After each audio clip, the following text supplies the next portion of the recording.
gaano man natin kamahal ang isang tao, andyan yung posibilidad na masaktan natin sila. We are wounded in many ways. Nasusugatan tayo ng ating mga kasalanan.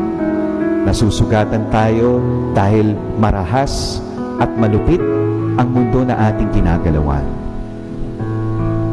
Naalala ko, yung aking kaibigan, meron po silang anak na gustong-gusto mag-bike. Sabi nung nanay, "Naku, huwag ka na mag-bike kasi masusugatan ka lang." Siyempre, yung tatay gustong matuto yung anak. Hayaan mo yan. Hindi yan matututo kung hindi yan masusugatan. Hindi ba pagkasilang pa lamang natin, ano po ang ginagawa sa sanggol? Ginagawa ng midwife. Diba? Ano? Pinapalo. Ano pa kung ginagawa? Hinahagis ho ba? Ano pa kung ginagawa sa sanggol?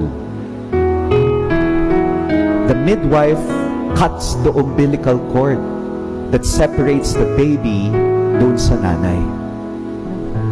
Hindi ba sa sanggol pa lamang tayo, nasusugatan na tayo?